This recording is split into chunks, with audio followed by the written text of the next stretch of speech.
Hello everyone and welcome back to episode 266 of your favourite Formula 1 show. Yes, Jamie and I return this weekend to preview the Brazilian Grand Prix. Of course, one of the highlights of the season.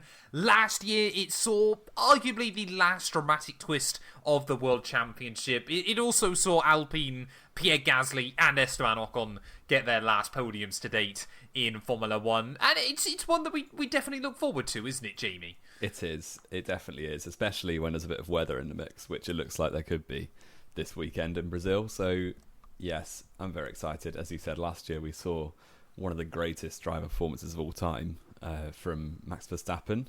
I think it's one of the most overhyped driver performances of all time, but there we are. Winning from 17th. The one thing I will say is that everyone says he won from 17th. That's actually not true, because there were two empty seats in front of him on the grid. Or three, maybe? Albon didn't start. Two, I Stroll believe. was from the pit lane. Yeah.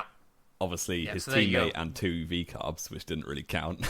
No. Fraudulent win then, clearly. That's what we're gonna... He actually won from 6th when you discount everything else. If you start counting from lap 5, he did win from 6th. Yeah, pretty well. No, because he, to be fair to him, I will always say, is as much as he got lucky with that red flag of just it was perfectly timed, I will say his lap 1 was very good. Oh, yeah. He did absolutely deserve the victory based on that lap 1 performance as well. And the fact he dropped 17 fastest laps in a row at the end of the race. But no one could do anything late on. There was not a way an Alpine would have stayed... Wow. I'm already choking up, apparently. Choking just like McLaren this season. Crazy. Apparently so, yeah. I've, at least for them, they actually got most of the way through. I'm only 3 minutes, less than that in. Oh, I haven't done that in a while. But yeah, I mean, we'll talk about the present rather than the past, Jamie. Obviously, we've lived in, about 10 days since the last episode. So yeah, it's been ages. I've missed hearing your voice.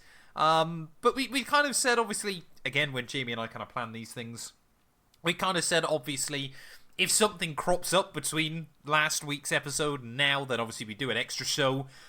Nothing has really happened until about last night in the F1 world, and that's only that we're basically going to be clowning on Zach Brown for some of his comments. Yes, and a lot of his comments are often pretty poor, pretty misguided, I think. Especially, I mean, there's been many a comment about his driver lineup being the greatest thing since sliced bread.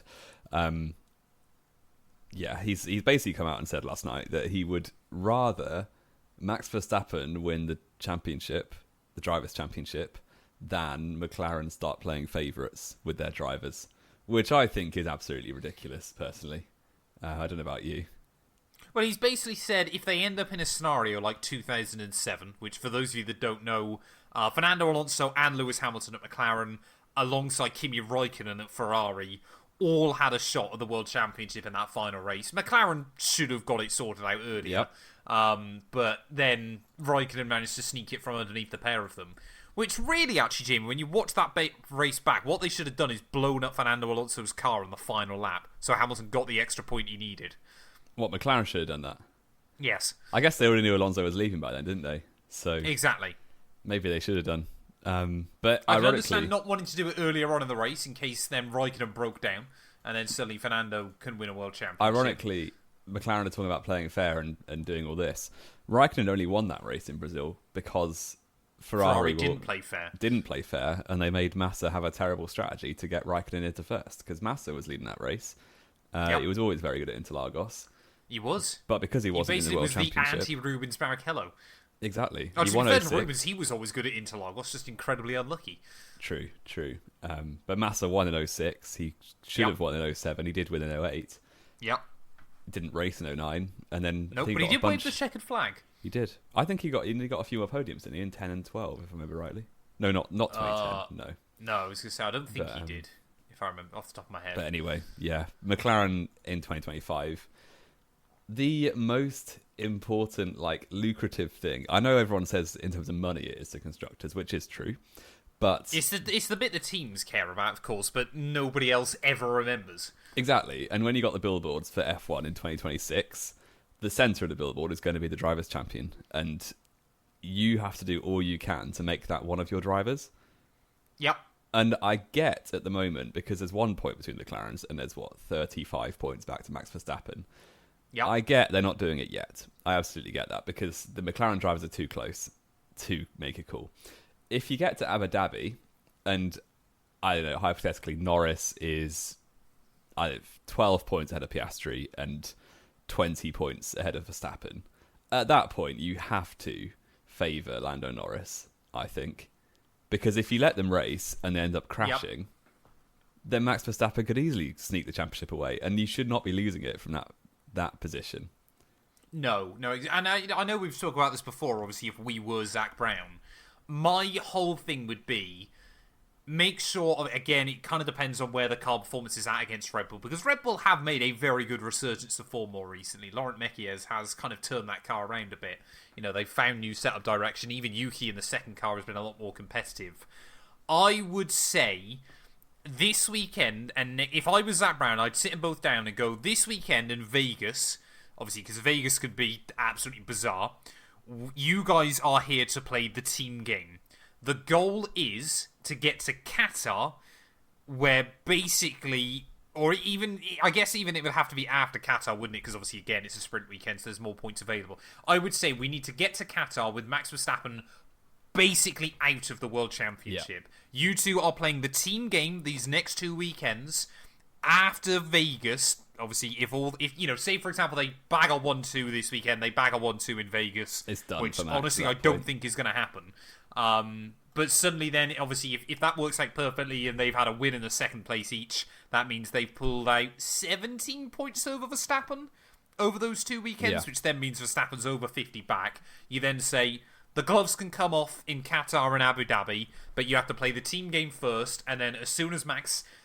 I would personally, if it was me, say as soon as Max mathematically can't win it anymore, then do what you like. But I think sensibly, because of the extra sprint race in Qatar and everything like that, you're kind of going, if you two can bag a 1-2 either way around these next 2 weekends, then go hell for leather in Qatar and Abu Dhabi and go for it. And whoever wins, wins.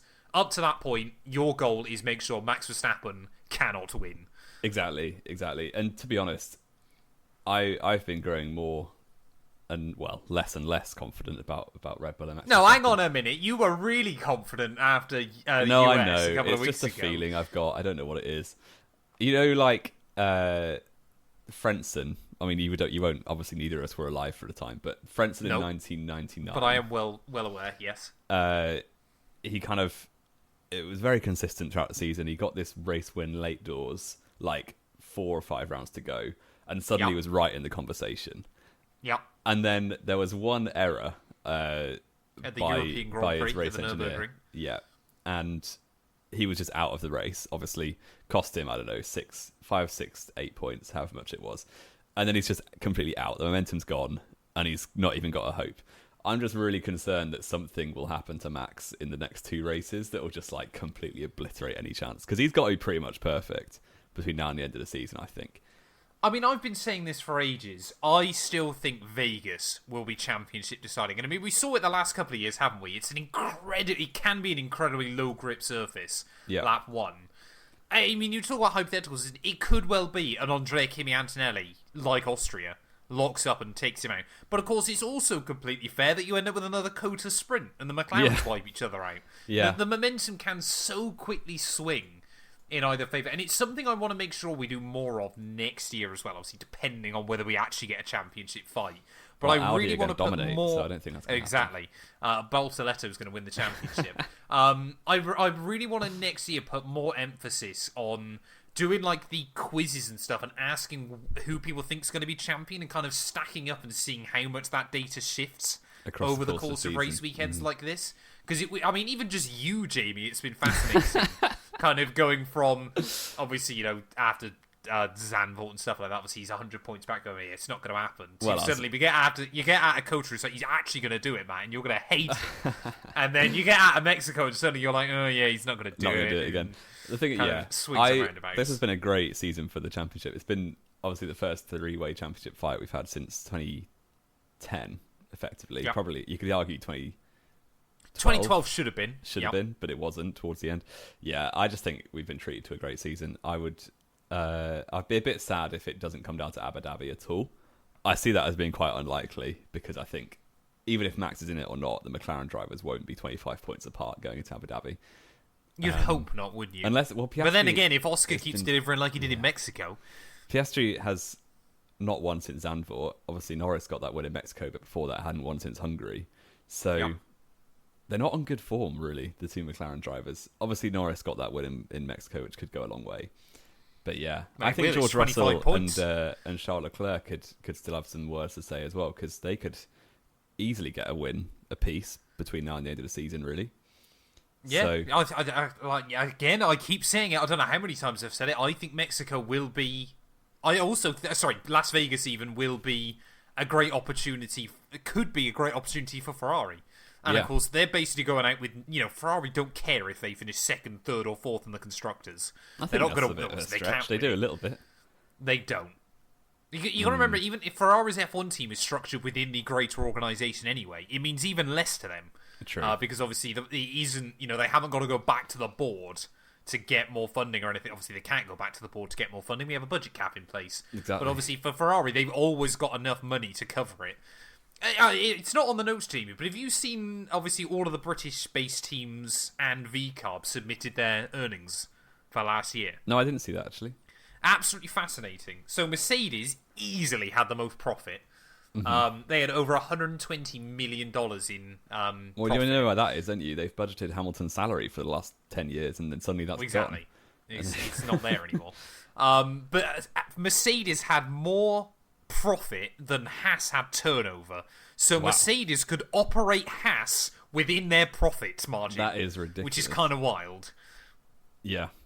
And all of the big teams hit the cost cap so easily that really F1 is just a money-making scheme for them. Pretty much now. This is the thing, isn't it? It's not like the late Red Bulls, your Ferraris... The late noughties where people were throwing 20 engines a season at it was a bit different. But financial crisis happened since then. But this is not knowing... what's the word? Finance. Knowing finance, knowing actuarial science. There's a word for you. Right, let's move on. On that note. That's all Jamie's going to add to that. Franco Colapinto is staying, but isn't staying, 100%. But is staying, but isn't staying. Yeah, it's not 100% confirmed yet. The line that Alpine are towing is still... They're choosing between Paul Aaron and Franco Colapinto, though the pendulum is absolutely swinging in the favour of Colapinto at the moment. And I mean, he's doing incredibly well. Yeah. Is he? Genuinely, I think since the summer break, he's been all right. He's been matching Gasly in qualifying. Obviously, you could argue that Gasly is basically checked out of this season because the car is so awful. Basically, he's completely checked out. They've not scored points. I say Gasly has scored all of Alpine's points. Gasly has not scored points since Belgium, and it still amazes me that he somehow finished 10th in Belgium in the Alpine. I think they're just not going to rock the boat with Colapinto, to be honest. And it wouldn't surprise me if this is one of those bits of news that is announced after we record, before the podcast goes live, to be honest. I mean, it's South American Grand Prix this weekend, isn't it? Exactly. It would kind of be the perfect time to. Last year, considered. Obviously, the crowd were going mental for Colapinto all weekend, up until the point where he brought out the red flag in the race. For the third time, Yeah, I think this is a done deal. And given that in a backmarker car you can only compare versus your teammates, I think he's done all right since summer break. But then saying that, Gasly historically, if you look at the times when Alpine have been really slow, Gasly's mentality drops a bit, which is maybe a bit of a negative point on him as a driver. But remember at the start of 24 when it was... What else can he do sensibly? Like they're not going to finish above. Like even if they got I'm pretty certain now if they got exactly the same result as they did in Brazil last year, they would still be a decent way off in last. 33 points would still mean they're 7 behind Sauber. Really? Yeah, that's fair. Yeah. Okay. Absolutely mad, isn't it? They need to get a 1-3 to be ahead of Sauber overall. Yeah, it's been really good for the competitiveness in the midfield, but that's kind of cost Alpine a lot because 60 points and finishing 9th deserve at the moment. It. Well, I do agree with you, but yeah, I think it makes sense. Colapinto certainly has stopped crashing as much as he was in the early doors. I think the pressure that Flavio put on him around like Imola, Monaco time was really bad for him as a I driver. think you talk about the pressure and all this, that, and the other. I think it's just, again, people kind of had a distorted view of how well Colapinto did at the end of last year. He basically had a couple of good Grand Prix and then spent most of his time trashing Williams. Well, yeah, And I he guess just brought that over to Alpine. our perspective on Alex Albon was quite distorted because of he'd been teammates with Latifi and Sargent for 2 years, 3 years. So when Colapinto was like a bit close to Albon, we were like, he's the greatest of all time, which, you know, it's a good sign to be close to Albon, as Carlos Sainz has showed it's a bit of a struggle, but he is a perfectly adequate driver, like quick on his day, but a bit inconsistent. It's kind of what you expect from a rookie, to be honest. And yeah, I do think he probably deserves at least one more year. Do you think so? Looking at the field of who's available, I don't think anyone would do much better, to be honest. I still firmly believe you take a punt on whoever Red Bull drop, whether that's Tsunoda or Lawson. If it was me, possibly, yeah, because you know full well there'll be an incredibly cheap date to get in. But then again, it's that whole thing, isn't it, about how much money is Colapinto bringing in as well, which sadly is always an important factor. I'm not 100% confident that Arvid Lindblad even gets on the grid because he's been pretty average in the last few F2 rounds. It might be that Lindblad doesn't want to stay off the grid in 26, and therefore there's no Red Bull. They'll shove him in. Red Bull won't not swap anybody at the moment. I'm not sure they can. It's been a long time, hasn't it? No, you just put Lindblad in V-carb and take a punt. I mean, the bizarre thing is, isn't it, is I personally still feel like Yuki Tsunoda deserves to be on the grid. But you're kind of there going, he's a very known quantity now, isn't he? Yeah. And if someone like Bottas, or, you know, you can make the argument, obviously, Perez as well. I know he didn't do that well at Red Bull, but who does? Max Verstappen. You know, you kind of think, well, yeah, exactly. But you kind of think, would it be a big shock or a big crying shame if Yuki got dropped, of course, if he ends up going to Aston Martin down the line? Because, of course, the other big one, of course, is that Hamilton might call it a career after next year. Well, call it, or is he going to get pushed? I don't know. He might get pushed at Ferrari, but if you don't think Hamilton could get a seat anywhere after that, True. I think you'd be... Do you think he'd want a seat anywhere else? Like, well, that's the big question. Could he go back to Merc? McLaren wouldn't take him. Mercedes... I don't think he'd go back to Mercedes. Would McLaren not take him if something happened between Lando and Oscar? I don't think so. They're a very forward-thinking team, and Hamilton by the end of 26 is going to be 42. So yeah, I suppose. I just don't. It kind of depends where McLaren are, I guess, doesn't it? It does. But the story is that Ferrari have not been overly enamoured by Lewis Hamilton's performances in his first season. Obviously, he's got the record for the most races for Ferrari without a podium, which, as a Nico Hülkenberg fan, I'm going to cling on to that forever. That Lewis Hamilton now holds a similar record. Hülkenberg has more Ferrari-powered podiums than Hamilton does, if you exclude the 08 McLaren. Well, it was still Mercedes-powered, wasn't it? Yeah, it wasn't quite Ferrari-powered. It was just Ferrari-designed. Yes, with a silver livery on it. But anyway, yeah, the thought is he won't extend for 27, because right now it's a 2+1 at Ferrari. Yeah. They're going to stick Ollie Behrman in, because P4 in Mexico has made everyone go a bit mental in Italy. And he's been cooking more recently. He has been. He has had a decent upward trend, to his credit. He has, and he's still only 19, obviously. So by the end of 26, he might be nearly ready to get battered by Charles Leclerc. Unless Leclerc goes elsewhere, and then we end up with Behrman and Hamilton at Ferrari. Leclerc's not going anywhere. Leclerc is in prison at Ferrari. He's never getting out. Yeah, he's also engaged, which I'm sure people are sad that we're not really going to talk about because we don't really care. No, exactly. It just gives the F1 TV directors more reason to film his fiance during a race. I'll give them credit, actually. The last couple of weeks, they have been very good with that. We didn't see a single fiance shot in COTA. They have. I don't know about Mexico. We didn't in Mexico either. We saw Ollie Behrman's dad, and that was it. So, you know, that's probably fair enough when he's P3. Very sweaty armpits. Really? Yeah, he did when they showed him. I guess it's Mexico City. How hot is it up there? Well, surely you've got air conditioning, though. There's an open-fronted garage, isn't it? That won't do much. Yeah. Well, look at the Qatar World Cup, man. Well, you've been in the garage. Tell me what it's like. Well, it was about 14 degrees and raining when I went in the Red Bull one a couple of years ago, and I was more confused by the fact I was flinching because I had Jos Verstappen behind me. Oof! You're not the first one to flinch near Jos Verstappen. No, exactly. I thought he was going to kick every woman he's ever been near, I assume. We're going down a very dark rabbit hole. Yeah, we are. But Lewis anyway, Hamilton might be off after 26. But I also do firmly believe as well Hamilton would also kind of be like, if Ferrari are umming and ahhing about it, I do also see Hamilton kind of being like, you know what? I like the kid. He's British as well. I want to give him his big chance. And exactly. if that means rather than doing a 2+1, if next year's car isn't where he wants it to be or anything like that, could I see him then calling it, or could I see him trying to go somewhere else for one last? I don't genuinely, and this isn't bait. I genuinely don't know. This isn't trying to rinse Lewis Hamilton, because obviously he's one of the greatest of all times. At 42 years old, having lost to Charles Leclerc for 2 years, his stock is not that high after 26. I don't think he could just walk into a team and take a seat. But surely to have a 7-time world champion is worth it just in the opportunity alone. It is, but I don't know. Say it is Mercedes, for instance, who are the fastest team in 26. If Lewis Hamilton knocks on the door and says, "Will you take me back for a year?" When they've got George Russell winning championships and Kimi Antonelli 19 years old winning races, they're not just going to bin one of them off. No. They're not going to bin one off for a 42-year-old Lewis Hamilton who's just lost to Leclerc for 2 years and not got any podiums. I just don't see it. I think the only way... It would have to be down to whether Lewis really wants to stay in the sport, isn't it, I think? Because he could get a drive somewhere if he wanted to. He could, but it would be an Alonso move where he's just taking punts on the midfield teams, being really good after 1 year. It's been Alonso since 2008. Well, 2013, arguably. But yes, if he wants to stay, I'm sure he could.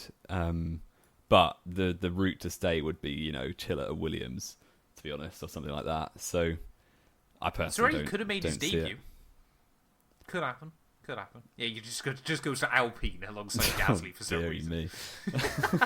You do hope not. Although they're Mercedes powered, it's the only reason why maybe they'll be Alonso's good. sticking around, though, isn't it? Because it's the only stat he's got over Lewis is he's done more races. It's the only stat he's got over everyone in Formula 1. Well, exactly. Aston Martin have got Lewis 600, is right up there now, isn't he? 600 Grand Prix starts between them. The Aston Martin drivers. Is Lewis second on the list now, or is he still behind Kimi? I think he's still behind... No, he is second now. He's only behind Fernando. That is kind of mad, isn't it? For Hamilton. Well, that's 376 keeps getting longer and longer. Yeah, I know that as well, but he's also 18 seasons is pretty... I mean, that's the same as Barrichello. Yeah. He's pretty much... I mean, yeah, apart from obviously Fernando. I think the mad thing obviously with Fernando is the fact he's missed 3 seasons in that time. Fernando's been in Formula 1 now for 24 years. Yeah. Obviously start He debuted to when we were like 1 year old, and now we're here we are. You weren't even a year old. I was just a year old. Yeah, I wasn't even yet. Yeah, crazy. He's kind of insane, isn't it? It is. We should talk about something else. Very quickly. We should. Liam Lawson was obviously very annoyed with the FIA and the Mexican track officials that he almost ran down in turn 1, 2 and 3. Rightfully so, obviously. And we completely back Liam Lawson here. The Mexican... Was it the government? I don't know who it was. Someone Mexican. No, it was the motorsport president or something. Yes, they have blamed Liam Lawson. Have got bigger things to deal with.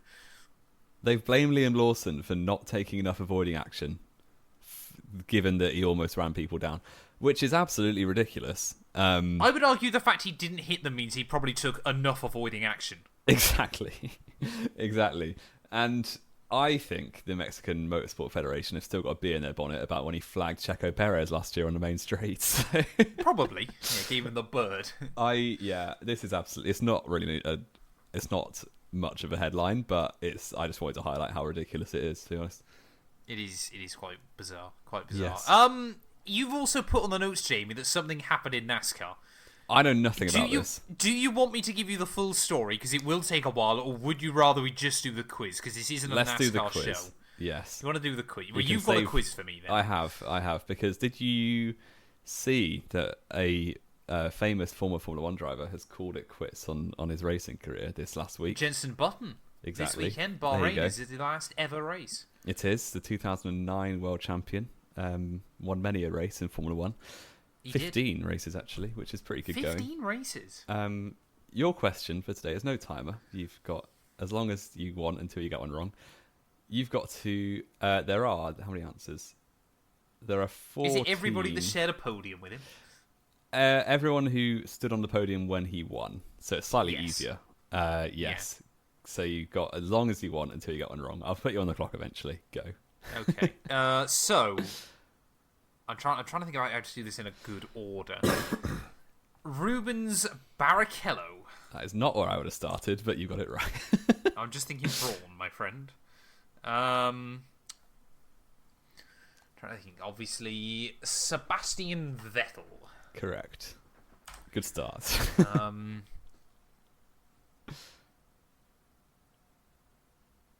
Timo Glock. Oh, correct. That was one I thought you might not get. Okay. Nick Heidfeld. Correct as well.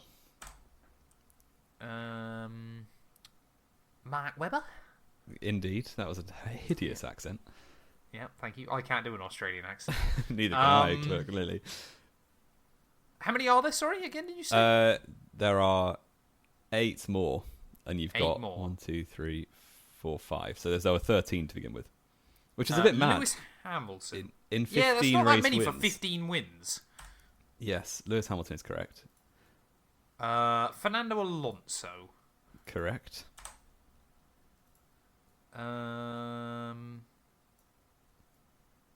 Trying to think. I'm trying to remember, obviously, who he finished on the podium with in 06 at Hungary. Because Alonso crashed out. I mean, it wasn't his fault, to be fair. And the wheel nut issue, didn't he? Yeah, I know. I'm pretty certain Schumacher had an absolute stinker. I feel like...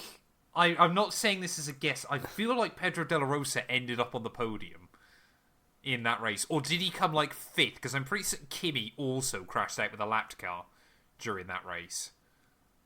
So I don't know whether de la Rosa got P3 or whether I'm like just misremembering he got like 5th or something, but it was just a good job because that was the first race Montoya was gone. Button basically couldn't win a race if Montoya was on the grid. So I know Montoya wasn't on that podium. There's a lot easier ones to go for than the I know there is, 2006 exactly. Hungarian Grand Prix podium. Yeah, I know. Trying to think. 2010. Again, another one that I don't want to guess, but I do, is Rosberg.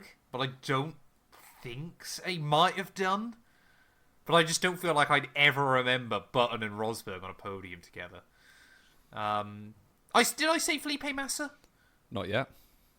I'm going to say Felipe Massa then, because that was correct. We already spoke about it on this episode, the 2010 did. Australian Grand Prix. Oh, Vitaly Petrov.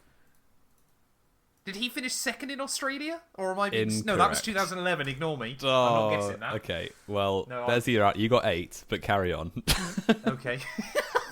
I panicked then. I You did. just remember Petrov's start at one of the Australian Grand Prix. That was mental, that was wasn't it? 2011, yeah. That was 2011, wasn't it? I'm trying to think who else was on... I think it was Vettel. Who was on the podium in Canada 2011? I'm trying to think because I know obviously it wasn't Schumacher. I don't believe Button and Schumi ever shared a podium with a Button win. I don't think. I'm trying to think who else in 09. Timo Glock. I think... Jarno Trulli didn't share a podium with him, did he? Or anything is like that that? an answer? Oh, I don't know. It isn't unless it's right. There's 5 left, and you've named 4 of them. Have I? Really? So we're going to say Jarno Trulli. Correct. Are we going to say Pedro de la Rosa? Correct. Are we going to say is Michael Schumacher on there? No, he's not. No, okay, didn't your think last so. few. Nico Rosberg. He was Rosberg, It was okay. in 2010. I want to try and get the one that I haven't China. already said, yeah. Was that China, was it? Yeah, Rosberg was 3rd in China 2010. Yeah, of course he was. You've got Spa 2012, P3. Because that was Button's only ever McLaren pole, 2012 Belgium. It was. Fun fact. And then your Australian P2 in 2010, which is... You almost got. I'll put it there. Oh, man. Trying to think, Australia P2. I know it wasn't Fernando, because again, we already discussed it. Can't have been Mark Webber. No. I've already said him. Wasn't Seb. Obviously, wasn't Rosberg. The viewers are Was going it to be very Kubica? annoyed. Yes, it was Robert Kubica. It was Kubica, yeah, okay. Yeah, you kind of always forget that Kubica was still there in 2010 because you just remember him being with BMW before that. But he had a good year with Did he Renault. share a podium with Button's win in 09 then, as well? Who? Kubica. No, his only one was No, okay. Australia. Okay. The last one, Is do that you all want of to put them, out is your it? misery? Can you tell me the 2012 Belgium? 2012 Sorry. Belgium. Yeah. Was it a Raikkonen? It was Kimi Raikkonen. Okay, there you go. You did all right. The Vitaly Petrov shout. I mean, it's a bit confusing how many I actually got. You got 8 out of 13 until you got Petrov wrong. Okay.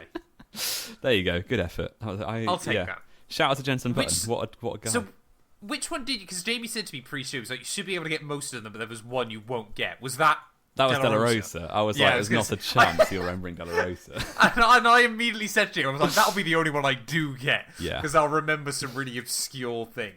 Yeah, like no, he finished Della second Rosa. on McLaren debut, which is... I thought it was third, but yeah, I couldn't remember whether he did, like, well enough, or whether he'd actually bagged a podium on his return to the team. Button started 14th that race.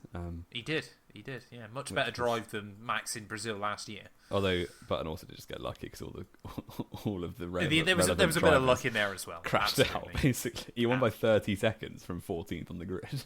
He's just that good, is JB. Jensen Button, he's done it! Oh, what a commentary. Right, let's get on to our predictions very quickly because I've got to go to work in 5 minutes. So, what are the scores on the doors, JB183? The scores are pinned in Discord. Let me look at that. Oh dear for you. I am on 68. Yeah, I know. And you're on 50. Is it 18 now? I So it's almost... yeah, I guess it was 14 and then you pulled out more. Yeah. It's almost mathematically impossible. It could be wrapped up after Vegas. Which is mad. No, because we've got 36 points still available, which sounds like a lot. But that means you've got to get everything right. I'm pretty confident Exactly. I'm going to win already. I could probably predict the 2 Saubers and an Alpine on the podium and still win. Keep doing it then. The thing is, though, then that would happen, and I'd never forgive myself. It's a sprint race, so we've got an extra sprint. There is an extra 2 points. So I'm going to say sprint winner.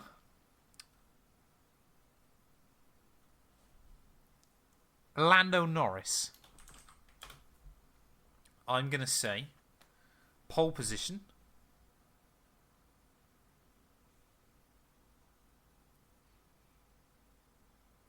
Max Verstappen. I'm going to say race winner. Lando Norris. Interesting. I'm going to say second is... Oh, I hate doing this because I really want to back him, but I'm not going to. Do it. Just because whenever I back someone, it's terrible. I'm going to say Max Verstappen, Charles Leclerc. So exactly the same podium as... No, Max and Leclerc the way around. But it's just and Cota in Mexico. Those 3 were on the podium together, weren't they? They were, yeah. So I'm going to keep that form up. I want to back Oscar, but I'm hoping, again, like I predicted Max to dominate Mexico, I'm hoping that therefore it doesn't happen. I'm happy to sacrifice this for the greater good of Formula 1. I'm going Max. Hang on a minute, I already said Max for pole. I could do the same thing. No, you can't. That's always been the gentleman's agreement. Okay. Otherwise, if ever I'm winning, I just pick exactly the same as you forever. I'll go for Norris on pole, Max win then. Oh, I hate that now because Norris is going to be on pole, and now I feel like a mug. Just like last year, Norris pole, Max win. Okay. I'll go George. Yeah, why not? George Russell second, Lando Norris third. Georgie Russell. Hey, who's third? Norris. Oh, so you're really still on the Max is somehow going to do this bandwagon? I am. Why not? Fair enough. I've got a big enough lead in the championship, so let's just. You can afford to risk this for the greater good. Exactly. Max would be what within a race win of. He would. Of both McLarens if those things happen. Yeah. I hate Formula 1 right now, Jamie. Oh, I love it. I've just gone on F1.com to see if there's been any breaking news, and I met with Carlos Sainz teaches Amelia de Moldenberg how to drive. And I've never been more disappointed in the sport I love. Yeah, don't spend Get much time to know Alexandra Saint-Milieu, Charles Leclerc's fiance. No, she's not a driver. Care. Hey, she's not a driver. Oh, I thought you said she's quite fit. No, why would I have said that? I don't know. Speaking your mind, I guess. Wow, I think that's a bit of a Freudian slip from your ears. I don't think so. Right, let's end the show before we get in more trouble. Before Jamie tells us his true feelings about Alexandra. I didn't say a word. You're making it all up. No, I'm gonna Photoshop that. Photoshop edit that in now. You're gonna go, cool, blimey. Flipping it. Okay. That is probably the worst end to a show we've ever done. But thank you all, as always, so much for listening. If you have enjoyed, please do make sure you leave a like. Get yourself subscribed. I assume we're going to have a podcast nice and early next week, Jamie. I've missed hearing your voice. But yeah, No Wheel will be back. And hopefully enjoy the Brazilian Grand Prix.